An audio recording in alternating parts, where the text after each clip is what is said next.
Yeah, we saw Emery really look good in the 2 minute before media had to leave.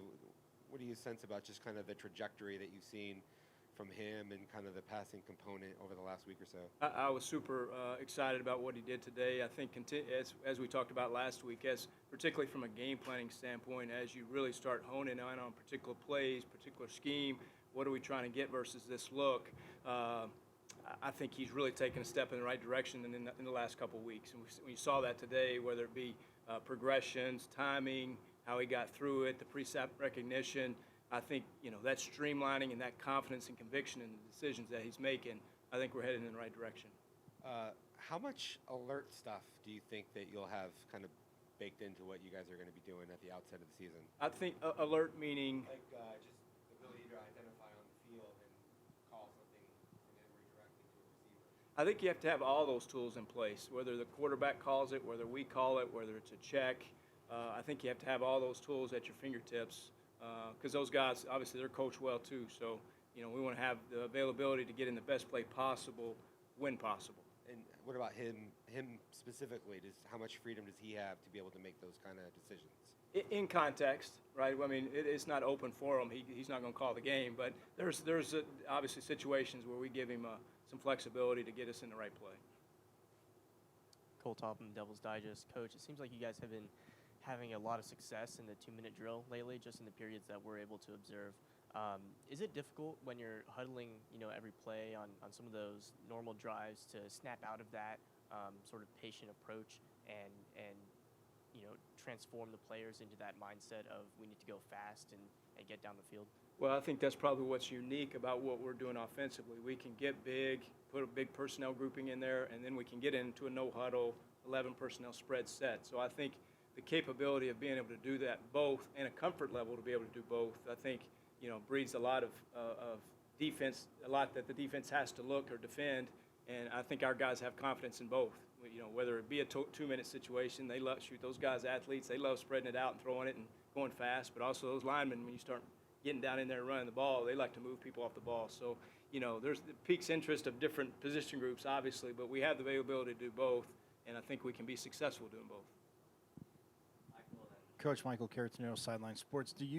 When you look at talking about obviously the offensive line and getting that rhythm, and I know Coach Edwards said the other day there's 7 guys that can just come in and plug and play. How comfortable are you with where the offensive line is at and how Emery has adjusted to them? I'm really pleased. We've asked a lot of the line. You talk about the flexibility of the line, but also too, sometimes even as coaches, you take for granted. Well, all of a sudden this guy's playing right guard, and the next play is left tackle. I mean, just mentally to have to turn that switch in your head. That's tough, right? And to their credit, they've done a good job of that.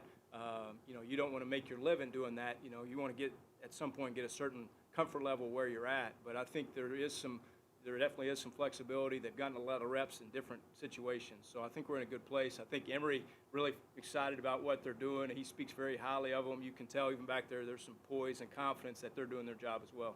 And I know I asked you last week too, but about obviously the running back. Saw Daniel split out today. How do you feel that just in the passing game that both him and X have grown?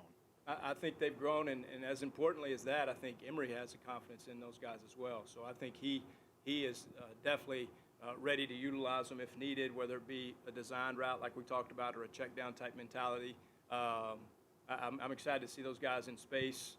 We're going to get a variety of looks this week, so there's a variety of ways that they could get the ball. So, we're going to try to take advantage of that if we can.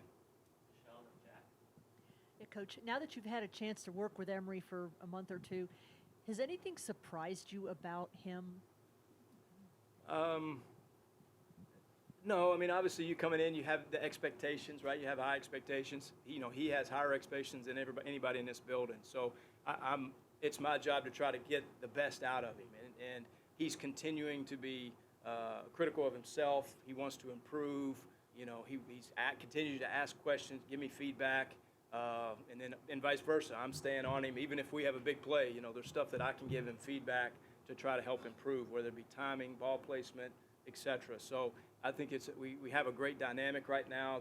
It's a two-way street. I'm trying to get as much information as I can from him. How does he feel comfortable? Why does he feel comfortable? What does he like? So I think that dynamic has been positive, and we're continuing to push each other to be better. Hey, Coach Jack Loader, Devil's Digest. A couple procedural things ahead of Thursday. No DeZ Holmes the last couple of days. Are you anticipating he's going to be out? I think he'll be out. Yeah, I think he'll be out. And what's he dealing with? I don't know if we can speak to that. No, Okay, cool. And in game, are you going to be in the booth or down on the field? I'll be upstairs. Yeah, I'll be upstairs. See it a little bit better, you know. Coach, when you look at game planning for this, we know Herm wants to run the football and wants to have that predominance there. What are you looking at coming into this first game? What do you want to accomplish? I think this sounds cliche, but just control what we can control in the execution. I think those are the two things, if particularly early in the season, as you're trying to create a rhythm, you're trying to create some balance in what in your identity of what you got going. I think you have to. I'm a firm believer as well. I mean, you have to run the ball. You know, they play a lot of 8-man spacing. They're going to get a lot of guys in the box, but at the end of the day, we still have to run the ball. And you know, as you talk with the procedural things and the pre-snap issues, just be crisp, be clean, control what we can control, be consistent, and given an opportunity to convert, whether it be third down or red zone, let's make that happen. You mentioned NAU with 8 guys in the box. Did they throw anything else at you that might complicate things? Well, we're anticipating that. You know, obviously it's a fine line from a coach's perspective. You know, you have a ton of games to look at, and you start breaking out every game from last year. There's just so much volume that, you know, obviously you can't present all that to the kids. So there is, you know, we do have, you know, kind of a plan or what to expect, but I'm sure there'll be something new, and we have to communicate that through the game and get that relayed to the guys and adjust as needed. How anxious are you to see Emory under the lights? I think it'll be fun. Yeah, I think it'll be fun. He's starting to, you can tell he's kind of starting to get ready. He's got a little bounce in his step. He's got some excitement. You know, I think he's ready. I think he's going to do some good things.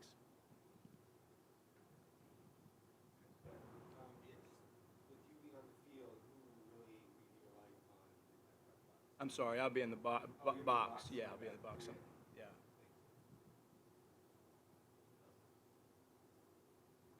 Good. Thanks, guys. Are you signaling plays in from the sideline? You're running guys in? How's that going to work out? We're going to huddle, so we'll do both. We'll do some signal stuff. We'll have some wristbands. We'll have some different ways, you know, to do that. So hopefully a little bit of everything.